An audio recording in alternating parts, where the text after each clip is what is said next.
Ce qui est étonnant et passionnant dans ce texte, c'est qu'il y a 7 jours. Verset 19, premier jour. Verset 29, deuxième jour. Verset 35, troisième jour. Verset 43, quatrième jour. Et alors, ce qui est intéressant, n'est-ce pas, c'est que manifestement, l'auteur le veut. Il vous dit, verset 29, le lendemain, il voit arriver. Verset 35, le lendemain encore, Jean et 2 de ses disciples. Verset 43, le lendemain, Jésus. Donc, il ponctue lourdement le lendemain, 4 jours. Et puis, le début des noces de Cana et le troisième jour. 4 et 3, ça fait 7. Voilà ce qui est déjà surprenant. Il y a 7 jours. Dans le premier jour, Jean précise qui il est. Et ceci fait le lien entre tout ce qui suit et puis le prologue que nous avons étudié, ce prologue qui est théologique, c'est-à-dire que tout ce qui a été annoncé dans le prologue sera dorénavant inscrit dans l'histoire. Et ceci est confirmé, si vous voulez, tout ce dont il a été question, le logos, la lumière, la vie, etc. Eh bien, verset 26, au milieu de vous se tient, Jésus est là, n'est-ce pas, se tient celui que vous ne connaissez pas. Exactement comme nous avons vu dans le prologue, qu'il y a la présence de Jésus qui est annoncée à 2 reprises, précisément par l'insertion du témoignage de Jean-Baptiste. Donc, il y a vraiment une espèce de rencontre entre la présence de Jean-Baptiste dans le prologue théologique et puis son rôle, finalement, dans le déroulement de ces premières journées. Et enfin, le troisième jour. 3 jours après les 4 premiers, et forcément, quand on dit le troisième jour, pour un lecteur juif, ça évoque tout un tas de choses. Il y a des quantités de choses qui se passent le troisième jour. Dans la Genèse, par exemple, au moment du sacrifice qui est demandé à Isaac, Abraham voyage 3 jours et il arrive le troisième jour sur le lieu du sacrifice. De même, lorsque les frères de Joseph sont venus en Égypte et qu'ils sont très menacés de mort, Joseph ne s'en occupe pas au début et le troisième jour, il les fait appeler et il les fait appeler pour leur annoncer leur salut. De même, dans l'Exode, lorsque le peuple arrive au pied du Sinaï, Dieu annonce qu'il parlera le troisième jour. Et puis Jonas, bien sûr, qui reste dans son gros poisson pendant 3 jours et qui est rejeté au bout de 3 jours. Donc, vous voyez, ce chiffre de 3 évoque des quantités de choses, 3 jours évoque des quantités de choses pour un lecteur juif. Et pour un lecteur chrétien, forcément, quand nous lisons le troisième jour, nous pensons forcément à la résurrection. Ainsi, ce texte qui nous déroule une semaine et qui aboutit à ce troisième jour, le jour de la résurrection, est en définitive un texte très très important. Alors, il y a 2 idées qui apparaissent. On a pu dire, parce que je n'invente rien, on a pu dire que c'était un texte parallèle à la création. Je dois dire que j'ai regardé d'un peu près, ça ne me paraît pas évident. Le premier jour Dieu dit et la lumière apparaît.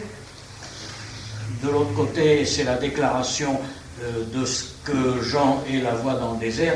Je n'ai pas vu le parallèle, je n'ai pas trouvé la relation exactement entre la semaine de la création et la semaine dont il est question ici.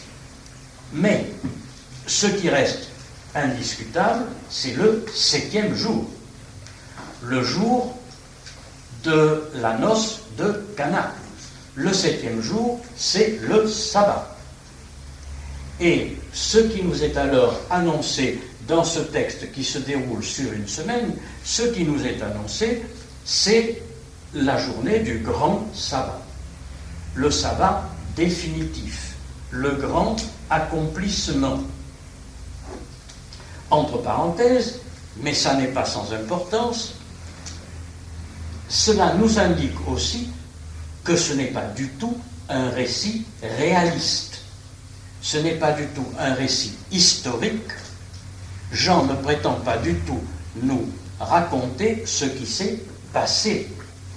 Pour une raison très simple, il ne peut pas y avoir de noces un jour de sabbat. Il ne peut pas y avoir un repas un jour de sabbat. Et il y a une raison simple, il est interdit de faire la cuisine. Donc, il ne peut pas y avoir un jour, une noce, un repas, le jour du sabbat. Donc c'est un texte symbolique et non pas un texte descriptif. C'est le sabbat de Dieu qui, à ce moment, se réalise dans ce repas de noces.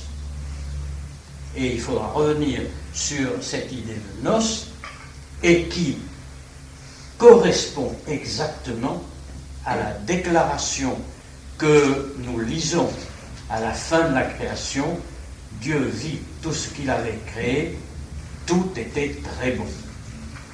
Ainsi, la fin de cette semaine-là, qui nous est décrite dans l'évangile de Jean, correspond à cette vue que Dieu porte sur sa création.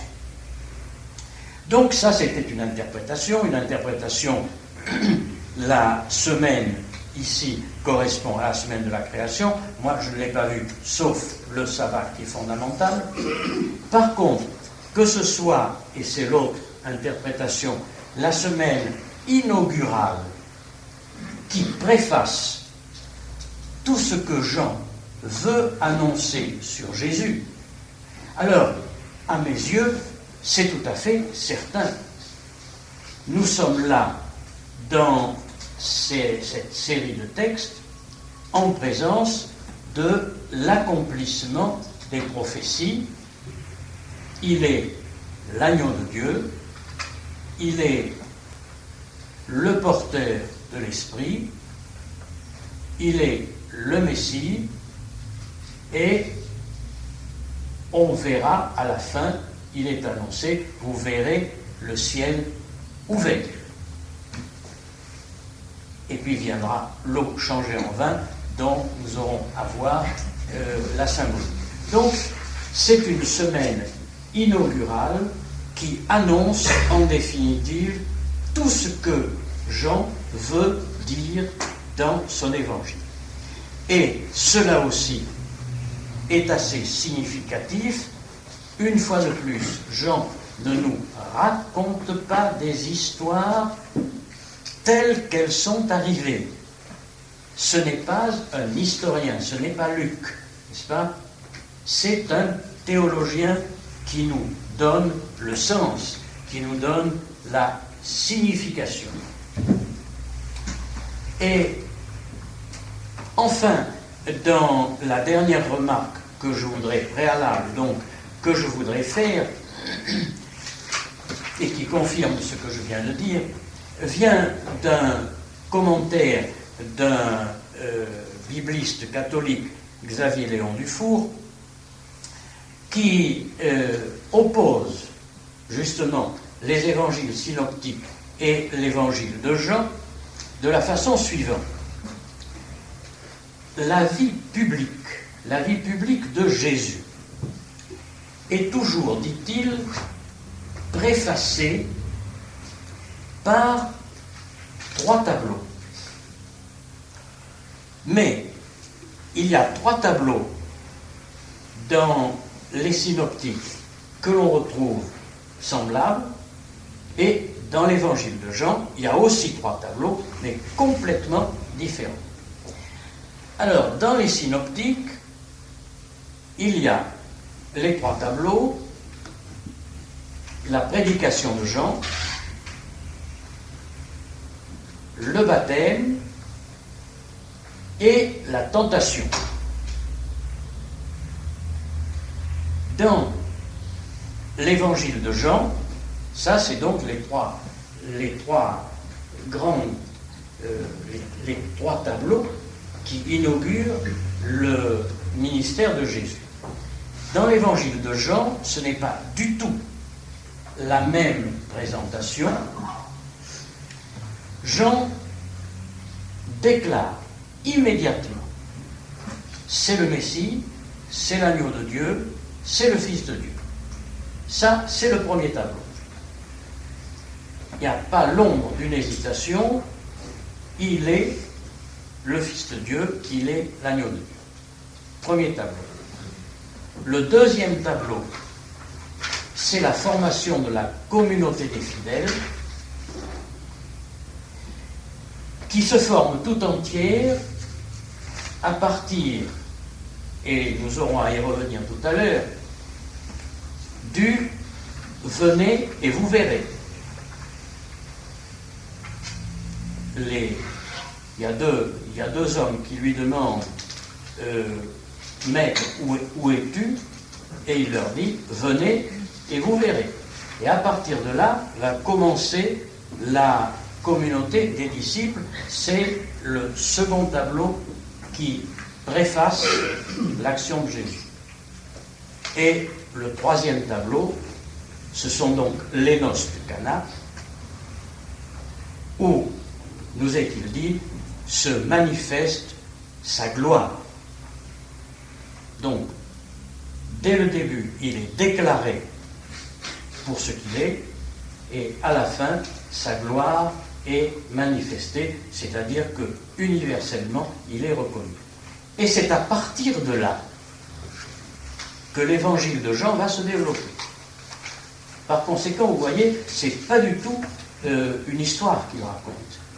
C'est une construction théologique qu'il fait et qui est, moi je dois dire, j'ai été rempli d'admiration en apprenant ça, parce que c'est d'une force, je sais pas, il y a un mouvement à l'intérieur de cette pensée théologique qui est absolument saisissant.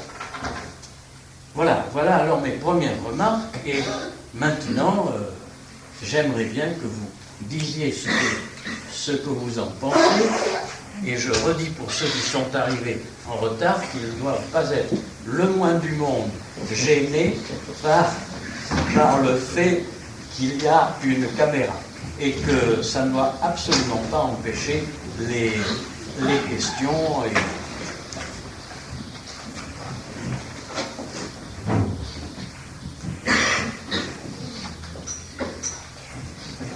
Alors vous voyez, c'est donc sur tout l'ensemble que vous pouvez poser des questions ou dire votre avis ou compléter ce que je viens de dire. Elles ont eu lieu, ces noces de Cana, quand même.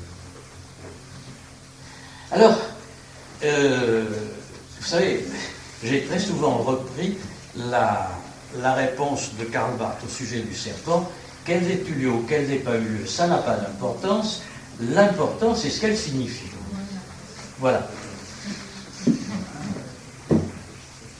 Et ce qu'elles signifient, ça existe.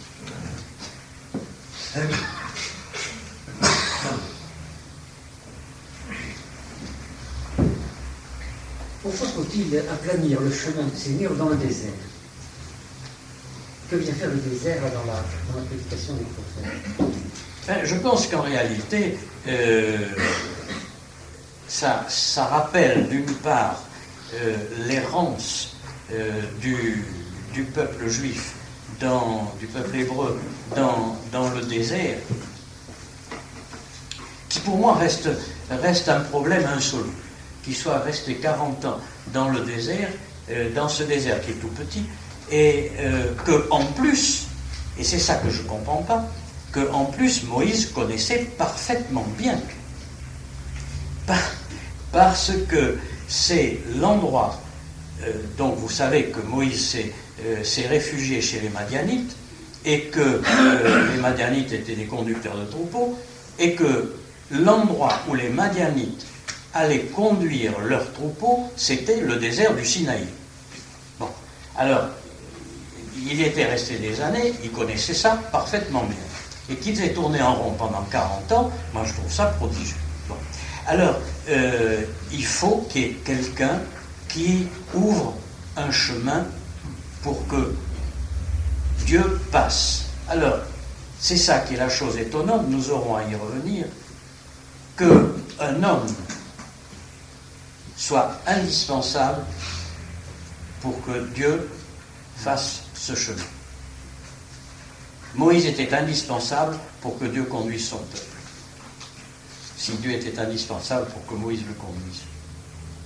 Et d'autre part, je pense que ça signifie aussi d'une façon assez tragique que le peuple juif, au moment où Jésus paraît, était devenu un peuple désertique. C'était une situation épouvantable à tous les points de vue, enfin politiquement, spirituellement, tous les points de vue, c'était tragique et c'était devenu un désert. Et je pense que de temps en temps, les prophètes rappellent au peuple juif, vous êtes un désert et Dieu a un chemin à faire, il faut ouvrir un chemin pour Dieu dans ce désert.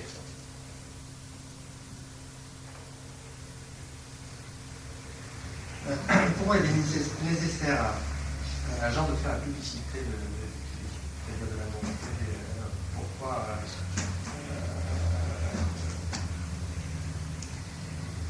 Parce que Jésus-Christ est la parole de Dieu, le Logos, comme ça a été dit, et que le Logos, il est toujours porté par une parole humaine. C'est pas moi qui l'ai dit, c'est Luther. Et il faut un homme qui porte cette parole de Dieu. Alors, Jean, il n'est rien de plus que celui qui a ouvert le chemin à Jésus, qui a été le dernier des prophètes, celui qui a discerné que enfin le Fils de Dieu était venu, qu'il a annoncé. Et quand vous dites pourquoi Jean avait-il besoin de faire de la publicité pour Jésus, reprenez dans les noces de Cana la phrase de Jésus, mon heure n'est pas encore venue. C'est-à-dire, c'est pas le moment encore pour moi de révéler exactement qui je suis. C'est à un autre à le faire. Que d'autres me désignent et que d'autres disent de moi qui je suis.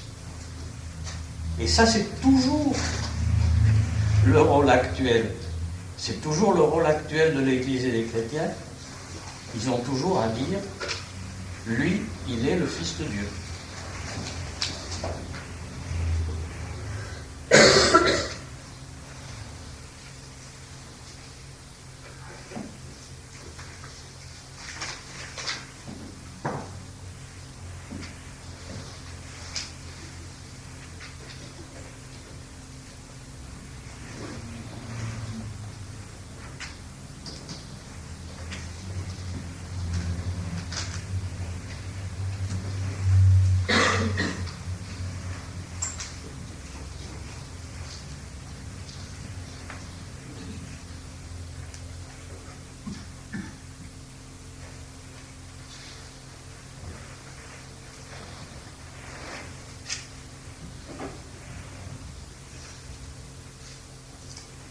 n'avez pas d'autres questions générales sur...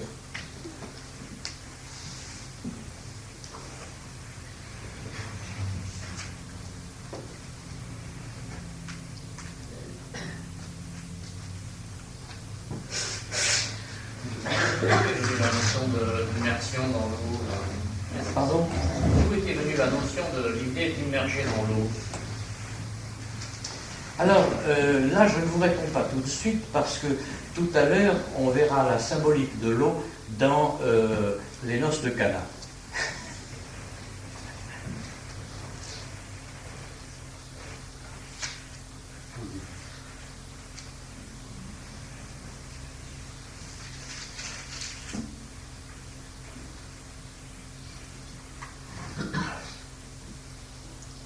Ça paraît pas un peu léger de l'attitude de Nathanaël, finalement. Parce que Jésus l'a vu sous le figuier, alors du coup il en tire des conclusions très générales. Oui, vous êtes bien le fils de Dieu, le roi d'Israël. C'est une espèce de conversion un peu rapide. Enfin, moi, ça me paraît curieux. Ou est-ce qu'il y a une signification précise? Non, effectivement. Alors, dans la symbolique juive, le figuier, c'était l'arbre de la connaissance du bien et du mal. Alors, il est sous le figuier, c'est-à-dire qu'il est en train d'étudier la Bible,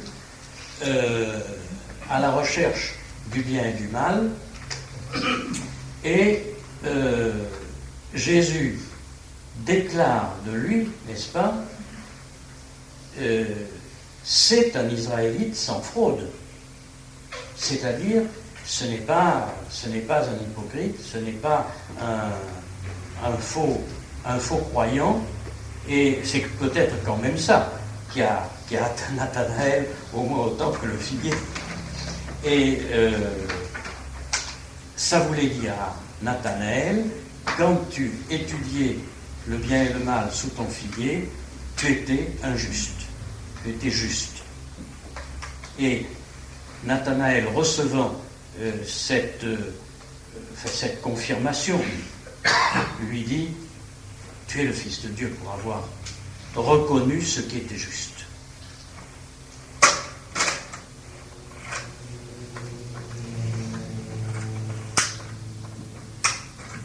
Je suis toujours un peu frappé en lisant ce chapitre par l'importance du verbe voir. Oui. Bien et voir. J'ai vu et j'ai témoigné, je t'ai vu sous le figuier.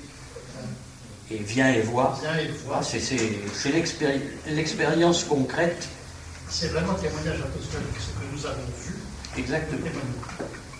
Exactement. Nous redirons tout à l'heure que ça pose une petite question à l'Église.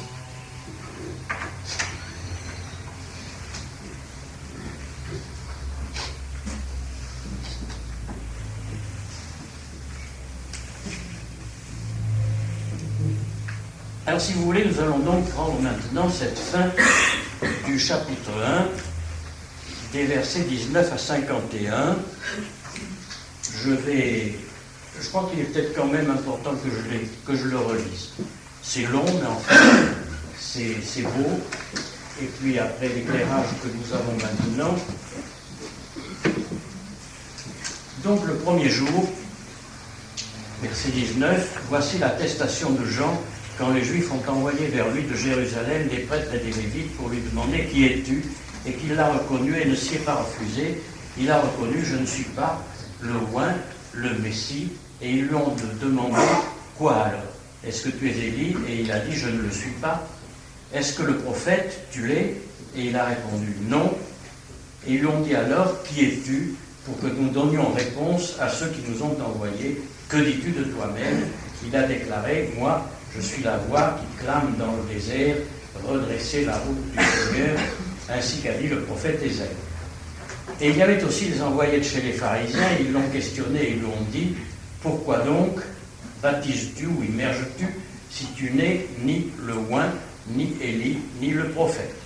Jean leur a répliqué et dit, moi j'immerge par l'eau, mais au milieu de vous se tient celui que vous ne connaissez pas, celui qui doit venir après moi, dont je ne mérite pas de délier la lanière de sa chaussure.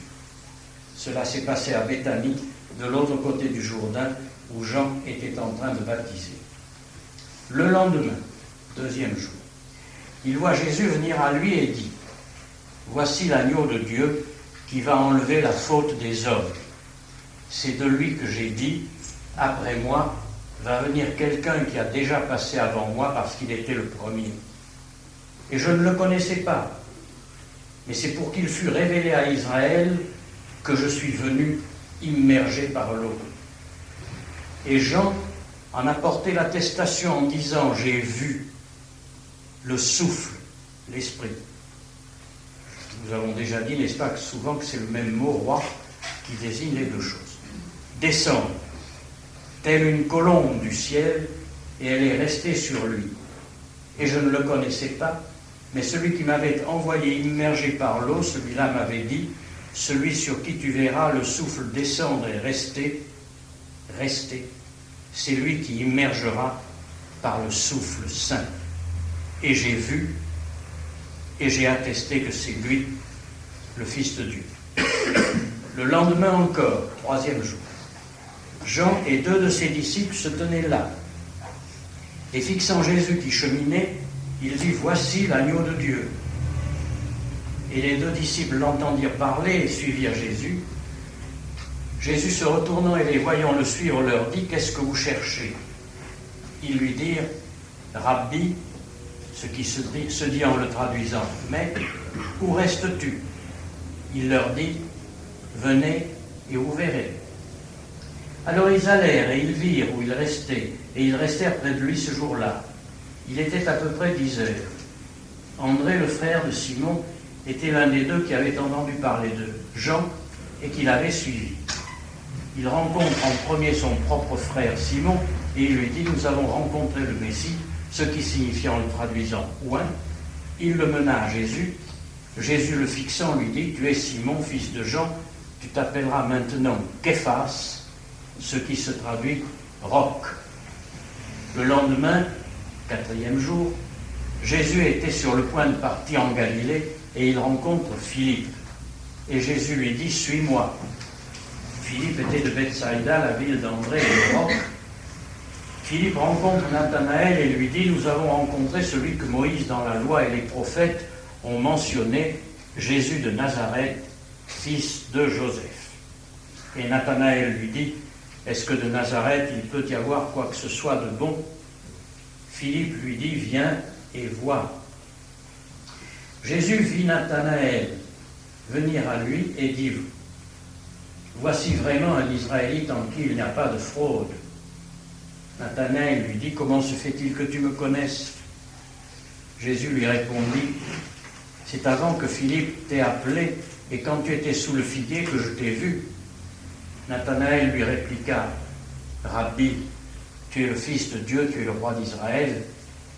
Jésus répartit et lui dit, c'est parce que je t'ai dit que je t'avais vu sous le figuier que tu as cru, tu verras plus que cela.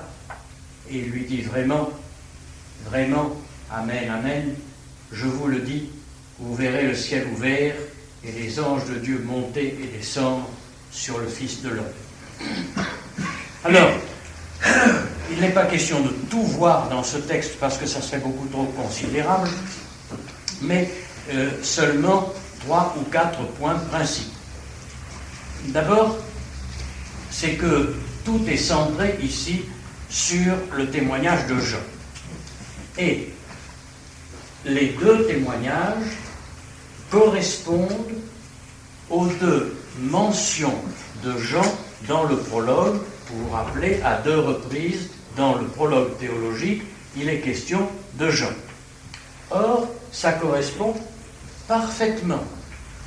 Par exemple, au verset 6 et 7, dans le prologue, il eut un homme nommé Jean, etc.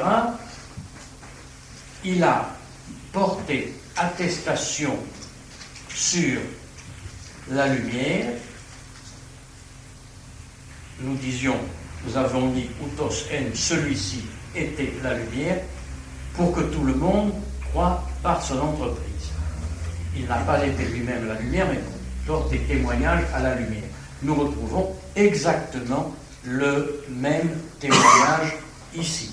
Il est témoin de ce qui était dans le prologue, n'est-ce pas? Il est témoin de ce qui était logos, lumière, vie. Et là, nous retrouvons exactement la même déclaration de Jean.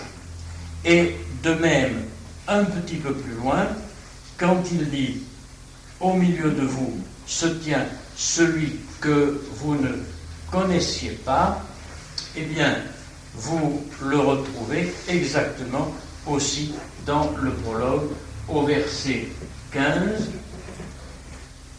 Celui qui devait venir après moi a déjà passé avant moi parce qu'il était le premier. Au verset 30, vous avez « Après moi va venir quelqu'un qui a déjà passé avant moi parce qu'il était le premier ». Donc, ça correspond exactement entre le témoin dans le prologue théologique et le témoin dans le récit de ces journées. Ce qui montre à quel point la vue théologique que Jean apporte était liée à la présence historique de Jean et de Jésus. Et le témoin de Jésus correspond exactement à sa désignation, verset 30, comme l'agneau de Dieu. Donc, le prologue théologique a exactement, comme je le disais, sa réplique dans l'explication de ce qui s'est passé au moment du baptême. Quant à Jean, il s'efface lui-même tout à fait derrière son témoignage. Et combien de fois j'ai dit dans ce groupe que ça rappelle la fameuse crucifixion du rétable de Grunewald, où on voit à la droite de la croix Jean-Baptiste qui désigne Jésus, et ce qui est caractéristique et extraordinaire, c'est qu'il a un doigt absolument démesuré, gigantesque. Ce qui compte, ce n'est pas la personne de Jean, mais c'est le doigt qui montre Jésus. Lui n'est rien, ni Élie, ni le prophète, il est seulement une voix, comme il le dit lui-même. Je ne suis qu'une voix. Seulement, comme je vous le disais tout à l'heure, Luther a souligné d'une façon très, très forte et très judicieuse que c'est par une voix humaine que la parole est rendue présente. Donc, le témoin humain est indispensable. Et cette voix humaine fait revivre, quand elle renvoie à ce texte d'Ésaïe, fait revivre pour n'importe quel juif le texte tout entier duquel la déclaration est tirée. Or, ce texte est très important, précisément parce qu'il éclaire tout le reste. Dans Ésaïe au chapitre 40, les versets 1 à 5, il est évident que c'est cela que tout juif entend quand il entend cette citation. La voix qui clame dans le désert, redressez la route du Seigneur. Consolez, consolez mon peuple, dit votre Dieu. Parlez au cœur de Jérusalem et criez-lui que sa servitude est finie, que son crime est expié, qu'elle a reçu de la main de l'Éternel la double peine pour tous ses péchés. La voix de celui qui crie, préparez au désert le chemin de l'Éternel, aplanissez dans les lieux arides une route pour notre Dieu, que toute vallée soit exaucée, que toute montagne et toute colline soient abaissées, que les coteaux se changent en plaine, alors la gloire de l'Éternel sera révélée, et au même instant, toute chair la verra, car la bouche de l'Éternel a parlé. Ainsi, nous sommes là en présence de la proclamation de la venue du Seigneur. Le Seigneur vient, de la rémission des péchés, l'agneau de Dieu, nous y reviendrons, du salut universel, toute chair, dit le texte d'Ésaïe, n'est-ce pas? Et ici dans notre texte, le monde le reçoit. Jean parle pour le monde tout entier. Donc, il y a correspondance. Il y a... Et ça correspond exactement à la gloire de Jésus qui apparaîtra dans les noces de Cana. À ce moment-là, lorsque ce travail aura été fait, la voie sera rendue droite par et pour le Seigneur. Si Jésus paraît, c'est que en Jésus, Dieu va déployer sa puissance de salut, comme il l'avait promis. Et Jean, comme voix humaine, assume seulement ce rôle de témoin de toute l'écriture d'Israël. Alors, c'est ça qu'il faut entendre lorsque Jésus, parlant de Jean, dit il est plus qu'un prophète, il est le dernier des prophètes et il est bien plus qu'un prophète. C'est que, en réalité, Jésus donne à Jean, je dirais, la valeur de résumer la totalité de l'Ancien Testament. Tout ce qui a été annoncé par les prophètes est maintenant réalisé, actualisé par Jean et qui est le témoin de toute l'écriture d'Israël, le point de jonction avec tous les écrits de la Bible hébraïque. Alors, je laisse de côté le baptême parce que le baptême suppose que l'on parle de la symbolique de l'eau que je préférais voir plutôt dans les noces de Cana. Mais alors, cela veut dire aussi l'homme qui annonce la venue du Seigneur, que la manifestation du Messie n'est pas quelque chose de différent de ce qui a été annoncé, mais simplement l'accomplissement. Tout a été dit dans l'alliance d'Israël. Et maintenant, cela doit se réaliser. Et nous l'avons déjà dit dans notre groupe, n'est-ce pas, quand en face de juifs, on nous objecte, mais au fond, rien de ce que dit Jésus n'est nouveau.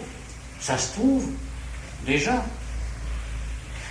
en particulier dans notre liturgie habituelle, quand nous déclarons que Jésus résume toute la loi dans les 2 commandements.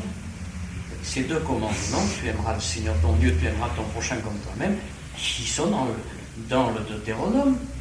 Si Jésus ne les a pas inventés. Alors, donc, nous ne sommes pas en présence d'une innovation théologique, etc. En réalité, ce qui change, c'est que maintenant, le Messie réalise tout ce qui a été annoncé. Et le rôle de Jean consiste alors à identifier celui qui vient. Voilà en quoi il est plus grand que tous les prophètes. Tous les prophètes ont dit « il va venir », Jean dit « le voilà ». Le voilà. Et c'est le rôle de la deuxième journée.